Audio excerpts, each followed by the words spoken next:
Hello बच्चों, कैसे हैं। तो कल अपने लास्ट वीडियो में जो है वो गॉस लॉ एप्लीकेशन के दो एप्लीकेशन पढ़ लिए थे, ठीक है ना। एक तो इनफाइनाइट प्लेन शीट के लिए और एक इनफाइनाइटली लॉन्ग वायर के लिए। तो थर्ड एप्लीकेशन आपका गॉस लॉ एप्लीकेशन पर डिपेंड है। आवेशित गोले के कारण विद्युत क्षेत्र की तीव्रता, intensity of electric field due to charge spherical shell. तो देखिए बेटा, वेरी इजी है, बस आपको तरीके से स्टेप बाय स्टेप समझना है। हेडिंग क्या कह रही है? आवेशित गोले के कारण। गोला कैसा है आपका? ये आपका एक गोला है, ठीक है, और इसको आवेशित कर रखा है, यानी Q आवेश दे रखा है। और जब आवेशित गोला है और जिसको हम Q आवेश देंगे तो आवेश कहाँ है? इसकी सतह पर फैल जाएगा। ये चीज आपको पता होनी चाहिए। अचालक गोले में क्या है? अंदर भी आवेश होता है, ठीक है ना, लेकिन चालक गोले में आवेश जो है वो आपके सतह पर फैल जाता है।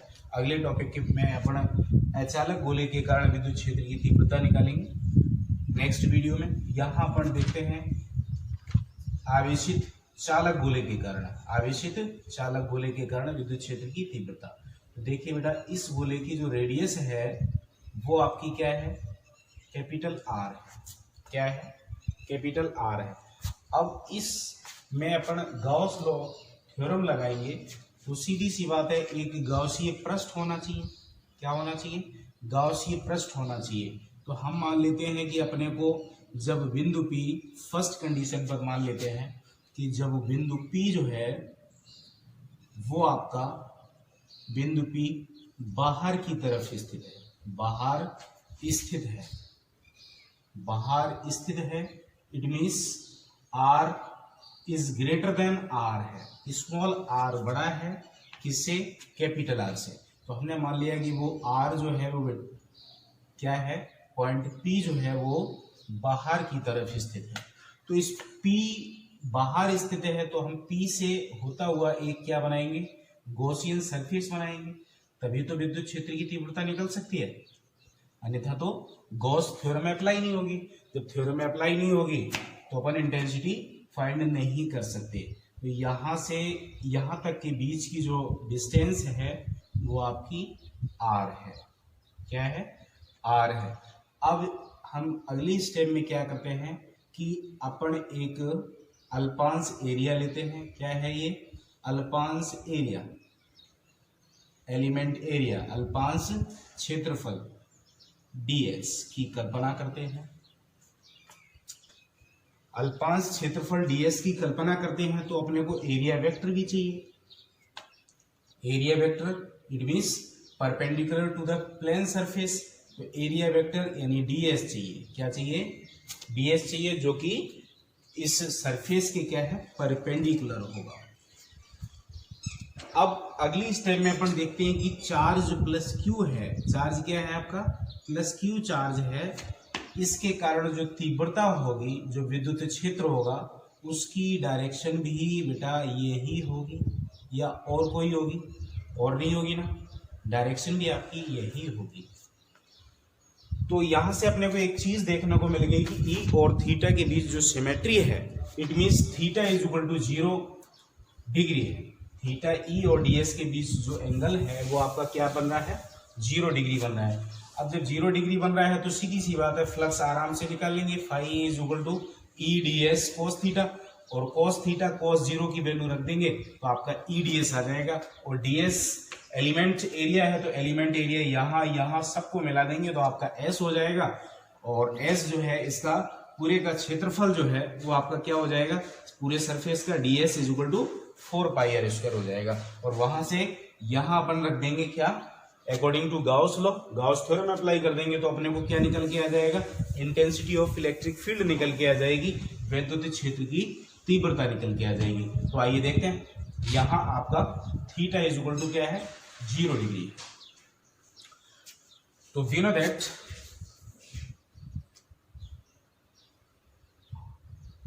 सबसे पहले अपन ने क्या किया, एक आवेशित गोला बनाया जिस पर चार्ज जो है वो यूनिफॉर्मली डिस्ट्रीब्यूटेड है, उसकी रेडियस क्या है r। बाहर की तरफ अपन ने एक P बिंदु लिया, P से जाता हुआ अपन ने एक क्या बनाया, Gaussian surface, Gaussian surface, surface, Gaussian surface, ठीक है ना। तो अपन वी नो दैट, क्या जानते हैं कि phi E is equal to, flux निकालेंगे पूरे के लिए, पूरे सरफेस के लिए, integration of E D S cos theta.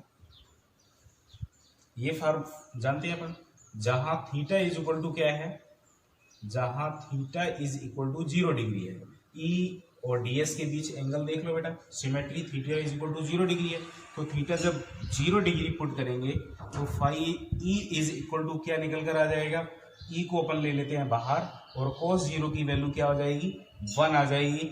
अंदर क्या बचेगा, केवल आपका ds बचेगा, क्या बचेगा, ds बचेगा अंदर, और ds को इसका जब समाकलन करेंगे तब आपका क्या निकल कर आ जाएगा, 4 पाई एल स्क्वायर पूरे सरफेस के लिए। और phi E according to Gauss law Q upon epsilon 0 अपन जानते हैं, सीधी सी बात है। तो यहाँ अपन लिख सकते हैं Q upon epsilon 0 is equal to E into 4 pi R square.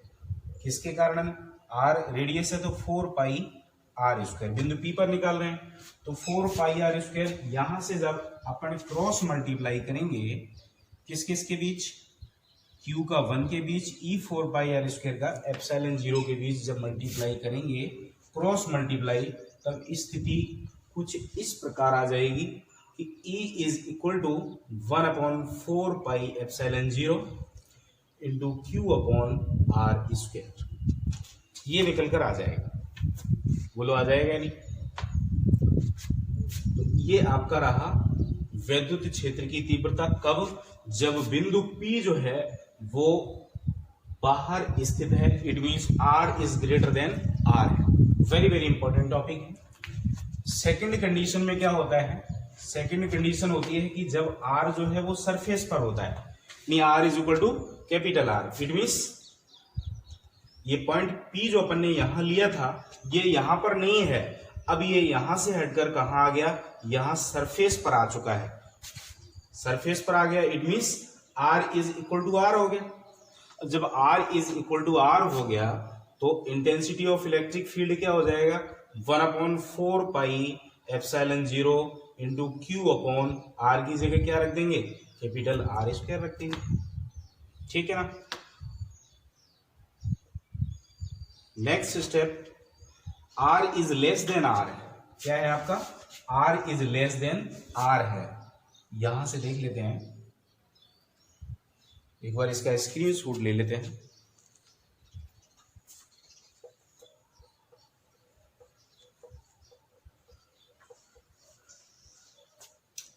Third step में आपका क्या है कि R is less than capital R, it means ये आपका एक गोला है, इस पर चार्ज प्लस Q है।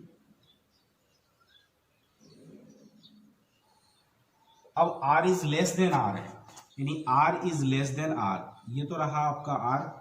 अब सरफेस से अंदर आ गया, यानी पॉइंट P जो है वो यहां आ चुका है, ये R is less than R, कुछ इस तरीके की कंडीशन हो गई, बात समझ में आ गई या नहीं। तो R is less than R हो गया। अब P से जाता हुआ अपन क्या बनाएंगे, एक अकॉर्डिंग टू गॉस थ्योरम एक गॉसियन सरफेस बनाएंगे, गॉसियन पृष्ठ बनाएंगे। अब अपन ये देखते हैं कि इस गॉसियन पृष्ठ के अंदर अपने को इसके कारण फ्लक्स चाहिए, तो सीधी सी बात है कि वी नो दैट, अब चार्ज जो है वो एक समझने वाली बात ये है कि फ्लक्स तभी निकलेगा जब गॉसियन सरफेस के अंदर चार्ज होगा, लेकिन यहां गॉसियन सरफेस के बाहर चार्ज है, इट मींस Q एब्सेंट है, Q इज इक्वल टू 0 है, तो phi E is equal to E ds,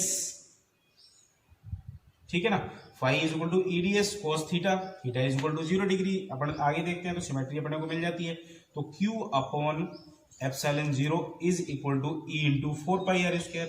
अब Q 0 है तो सीधी सी बात है ये Q 0 अपॉन एप्सिलॉन 0, तो यहां से implies that E is equal to भी क्या है 0, क्या आ जाएगा आपका 0 आ जाएगा। यहां से अपन ये कह सकते हैं कि गोलीय कोश के अंदर जो है विद्युत क्षेत्र की तीव्रता का मान जो है वो क्या होता है आपका 0 होता है, 0 होता है। अब अपन इस फॉर्मूले को किस तरीके से अप्लाई करते हैं न्यूमेरिकल के अंदर, आइए उसको समझते हैं। इसको राइट डाउन करिए।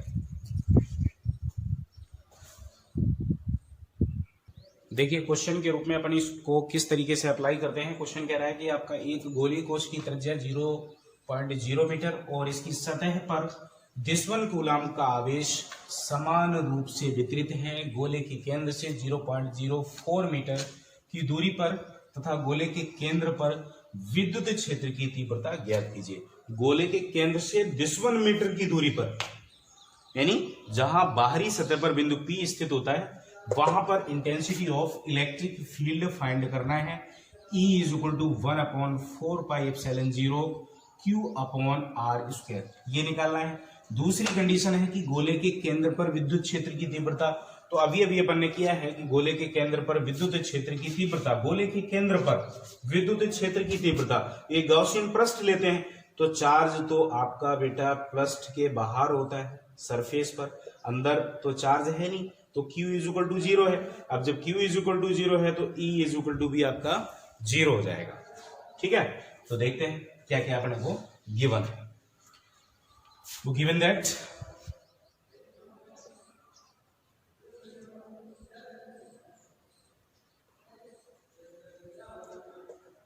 (8 × 10⁻11 कूलाम का आवेश, it means Q is equal to आपको दे रखा है 8 × 10⁻11 कूलाम।